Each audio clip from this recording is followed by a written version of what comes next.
नमस्कार दोस्तों, स्वागत है आपका हमारे YouTube channel GK with Sandeep पर। दोस्तों आज है 15 जून और 15 जून से करंट अफेयर के जितने भी इम्पोर्टेंट क्वेश्चन बन सकते हैं आज हम इस वीडियो में डिस्कस करेंगे। दोस्तों वीडियो बहुत ही इम्पोर्टेंट रहने वाली है, इसलिए वीडियो को लास्ट तक ज़रूर देखिएगा। तो चलिए दोस्तों शुरू करते हैं। हमारा फर्स्ट क्वेश्चन है, निम्न में से किस दिन विश्व बाल श्रम निषेध दिवस मनाया जाता है? On which of the following days is world day against child labour observed? इसका राइट आंसर है दोस्तों ऑप्शन सी 12 जून को। दोस्तों 12 जून को विश्व बाल श्रम निषेध दिवस मनाया जाता है। बात करें दोस्तों इसके इम्पोर्टेंट पॉइंट्स की। दोस्तों विश्व बाल श्रम निषेध दिवस हर साल 12 जून को मनाया जाता है। यह दिन अंतर्राष्ट्रीय श्रम संगठन द्वारा 2002 में शुरू किया गया था ताकि बाल श्रम के खिलाफ जागरूकता बढ़ाई जा सके और इसे समाप्त करने के लिए कार्रवाई की जा सके। यह विशेष रूप से उन बच्चों पर केंद्रित है जो खतरनाक परिस्थितियों में काम करते हैं या जिनके अधिकारों का हनन होता है। 2025 में भी इस दिन को वैश्विक स्तर पर विभिन्न कार्यक्रमों और अभियानों के माध्यम से मनाया गया था। नेक्स्ट क्वेश्चन है दोस्तों क्वेश्चन नंबर 2। विजय रूपाणी का 68 वर्ष की आयु में निधन हो गया। वे किस राज्य के पूर्व मुख्यमंत्री थे? Vijay Rupani died at the age of 68। He was the former chief minister of which state? इसका राइट आंसर दोस्तों ऑप्शन डी गुजरात राज्य के। दोस्तों विजय रूपाणी का 68 वर्ष की आयु में निधन हो गया। वे गुजरात राज्य के पूर्व मुख्यमंत्री थे। बात करें दोस्तों इसके इम्पोर्टेंट पॉइंट्स की। विजय रूपाणी गुजरात के पूर्व मुख्यमंत्री थे जिन्हें 2016 से 2021 तक इस पद पर कार्य किया। इनका निधन 68 वर्ष की आयु में हुआ, जो भारतीय राजनीति के लिए एक महत्वपूर्ण क्षति है। वे भारतीय जनता पार्टी के प्रमुख नेता थे और गुजरात में अपने कार्यकाल के दौरान कई विकास परियोजनाओं के लिए जाने जाते थे। नेक्स्ट क्वेश्चन है क्वेश्चन नंबर 3। हाल ही में लॉन्च की गई मिताहारा नामक किताब के लेखक कौन है? Who is the author of the recently launched book title Mitahara? इसका राइट आंसर है ऑप्शन ए रजुता दिवेकर। दोस्तों हाल ही में लॉन्च की गई मिताहारा नामक किताब के लेखक रुजुता दिवेकर हैं। बात करें दोस्तों इसके इम्पोर्टेंट पॉइंट्स की। मिताहारा एक हाल ही में लॉन्च की गई किताब है जिसके लेखक रुजुता दिवेकर हैं। रुजुता एक प्रसिद्ध पोषण विशेषज्ञ और लेखिका हैं जो अपनी पुस्तकों और स्वास्थ्य जीवन शैली पर सलाह के लिए जानी जाती है। इस पुस्तक में भारतीय खान पान की परंपराओं को आधुनिक जीवन शैली के साथ जोड़कर स्वस्थ भोजन की अवधारणा को समझाया गया है। नेक्स्ट क्वेश्चन है दोस्तों क्वेश्चन नंबर 4। निम्न में से किसे सांस्कृतिक योगदान के लिए रूस का दोस्तोवस्की स्टार पुरस्कार दिया गया है? Who among the following has been awarded Russia's Dostoevsky star award for cultural contribution? इसका राइट आंसर है दोस्तों ऑप्शन डी जावेद अख्तर को। दोस्तों जावेद अख्तर को सांस्कृतिक योगदान के लिए रूस का दोस्तोवस्की स्टार पुरस्कार दिया गया है। बात करें दोस्तों इसके इम्पोर्टेंट पॉइंट्स की। जावेद अख्तर को उनके साहित्यिक और सांस्कृतिक योगदान के लिए रूस का प्रतिष्ठित दोस्तोवस्की स्टार पुरस्कार प्रदान किया गया। वे एक प्रसिद्ध भारतीय लेखक, गीतकार और पटकथा लेखक हैं जिन्होंने हिंदी सिनेमा में अपने काम के लिए कई पुरस्कार जीते हैं। यह पुरस्कार उनके वैश्विक सांस्कृतिक प्रभाव को दर्शाता है। नेक्स्ट क्वेश्चन है दोस्तों क्वेश्चन नंबर 5। भारत को सामाजिक सुरक्षा कवरेज के मामले में वैश्विक स्तर पर कौन सा स्थान प्राप्त हुआ है? इसका राइट आंसर है ऑप्शन सी दूसरा। दोस्तों भारत को सामाजिक सुरक्षा कवरेज के मामले में वैश्विक स्तर पर दूसरा स्थान प्राप्त हुआ है। बात करें दोस्तों इसके इम्पोर्टेंट पॉइंट्स की। भारत ने सामाजिक सुरक्षा कवरेज के मामले में वैश्विक स्तर पर दूसरा स्थान प्राप्त किया है।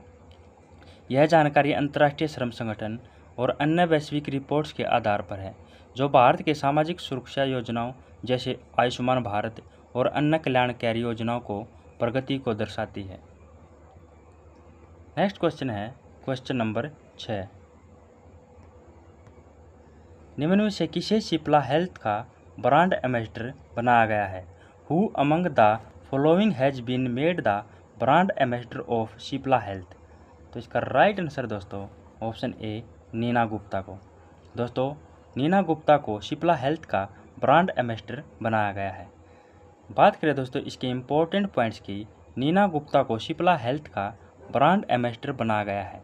वे एक प्रसिद्ध अभिनेत्री हैं और उनकी विश्वसनीय छवि के कारण सिप्ला ने उन्हें अपने स्वास्थ्य उत्पादों के प्रचार के लिए चुना।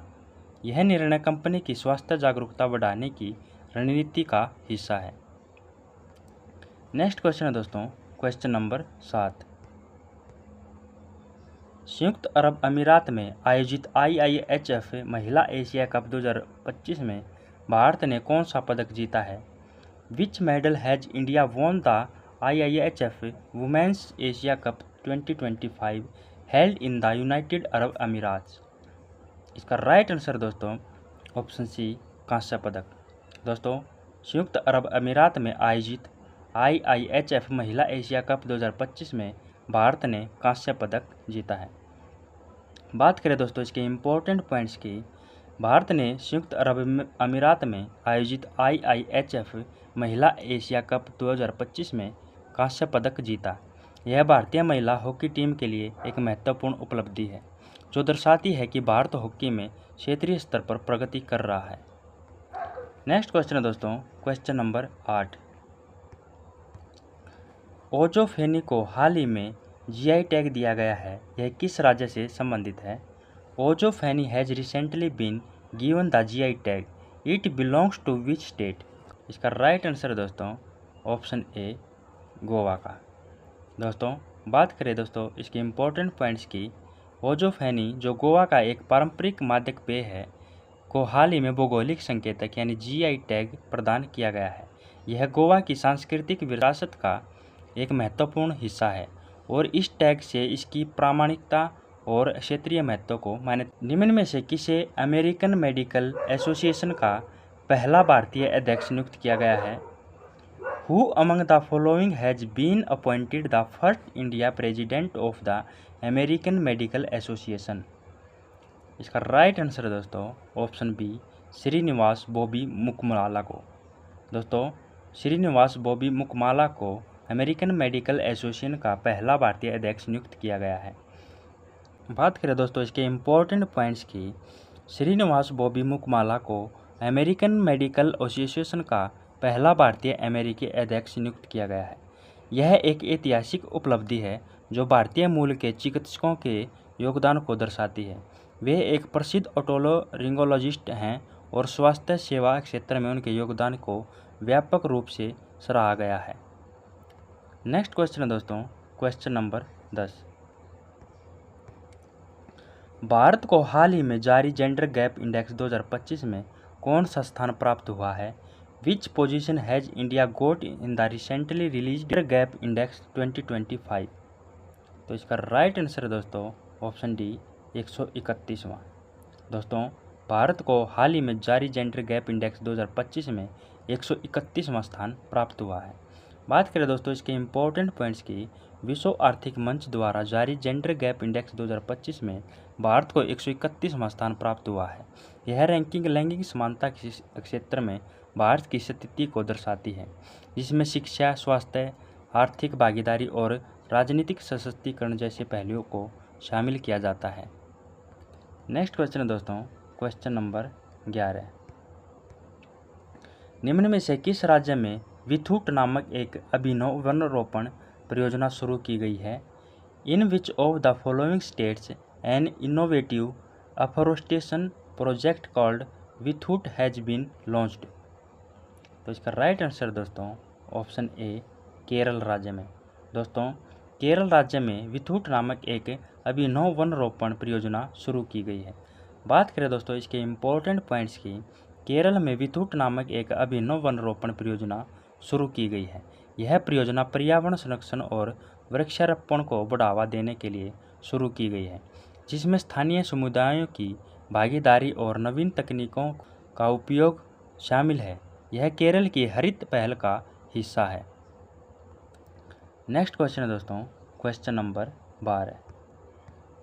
निम्न में से किस देश में दुनिया की पहली गैर बाइनरी चिप लॉन्च की गई है? In which of the following countries the world's first non binary chip has been launched? तो इसका राइट आंसर दोस्तों ऑप्शन बी, चीन ने। दोस्तों चीन देश में दुनिया की पहली गैर बाइनरी चिप लॉन्च की गई है। बात करें दोस्तों इसके इम्पोर्टेंट पॉइंट्स की, चीन ने दुनिया की पहली गैर बाइनरी चिप लॉन्च की है, जो पारंपरिक बाइनरी प्रणाली से अलग एक नवाचार है। यह तकनीक भविष्य में कंप्यूटिंग की गति और दक्षता को बढ़ाने में महत्वपूर्ण भूमिका निभा सकती है। नेक्स्ट क्वेश्चन है दोस्तों, क्वेश्चन नंबर 13। इंटरपोल ने वैश्विक स्तर पर साइबर अपराध से निपटने के लिए कौन सा ऑपरेशन शुरू किया है?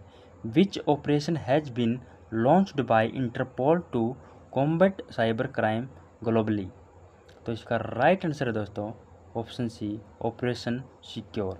दोस्तों इंटरपोल ने वैश्विक स्तर पर साइबर अपराध से निपटने के लिए ऑपरेशन सिक्योर शुरू किया है। बात करें दोस्तों इसके इम्पोर्टेंट पॉइंट्स की, इंटरपोल ने साइबर अपराध से निपटने के लिए ऑपरेशन सिक्योर शुरू किया है। यह ऑपरेशन विश्व स्तर पर साइबर सुरक्षा को मजबूत करने और साइबर अपराधियों को पकड़ने के लिए डिजाइन किया गया है, जिसमें डिजिटल धोखाधड़ी और डेटा चोरी जैसे अपराधों पर ध्यान केंद्रित किया गया है। नेक्स्ट क्वेश्चन है दोस्तों, क्वेश्चन नंबर 14। टाइगर क्लॉ नामक पहला संयुक्त सैन्य अभ्यास भारत और किस देश के बीच किया गया है? The first joint military exercise called tiger claw was conducted between India and which country? तो इसका राइट आंसर दोस्तों ऑप्शन डी, अमेरिका। दोस्तों टाइगर क्लॉ नामक पहला संयुक्त सैन्य अभ्यास भारत और अमेरिका देश के बीच किया गया है। बात करें दोस्तों इसके इम्पोर्टेंट पॉइंट्स की, भारत और अमेरिका के बीच टाइगर क्लॉ नामक पहला संयुक्त सैन्य अभ्यास आयोजित किया गया। यह अभ्यास दोनों देशों के बीच रक्षा सहयोग को मजबूत करने और सामरिक समन्वय को बढ़ाने के लिए महत्वपूर्ण है। नेक्स्ट क्वेश्चन है दोस्तों, क्वेश्चन नंबर 15। निम्न में से किसे 78वें लोकार्नो फिल्म फेस्टिवल में मानद तेंदुआ पुरस्कार से सम्मानित किया गया है? Who among the following has been awarded the honorary leopard award at the 78th Locarno film festival? तो इसका राइट आंसर है दोस्तों ऑप्शन ए, अलेक्जेंडर पाइने को। दोस्तों अलेक्जेंडर पाइने को 78वें लोकार्नो फिल्म फेस्टिवल में मानद तेंदुआ पुरस्कार से सम्मानित किया गया है। बात करें दोस्तों इसके इम्पोर्टेंट पॉइंट्स की, अलेक्जेंडर पाइने को 78वें लोकार्नो फिल्म फेस्टिवल में मानद तेंदुआ पुरस्कार से सम्मानित किया गया। वह एक प्रसिद्ध अमेरिकी फिल्म निर्माता और पटकथा लेखक हैं, जिन्हें उनकी फिल्मों जैसे साइडवेज और द डिसेंडेंट्स के लिए जाना जाता है। तो दोस्तों ये थे हमारे 15 जून के इम्पोर्टेंट करंट अफेयर। वीडियो कैसी लगी कमेंट करके ज़रूर बताएं, और दोस्तों चैनल पर पहली बार आए हों तो चैनल को सब्सक्राइब ज़रूर करें। और दोस्तों अगर आपको हमारी क्लासेज की PDF चाहिए है तो हमारे Telegram channel GK with Sandeep को ज्वाइन कर लीजिएगा। वहाँ सभी क्लासेज की PDF आपको फ्री ऑफ कॉस्ट दे दी जाती हैं। तो जल्दी से आप टेलीग्राम चैनल को ज्वाइन ज़रूर कर लें। धन्यवाद दोस्तों।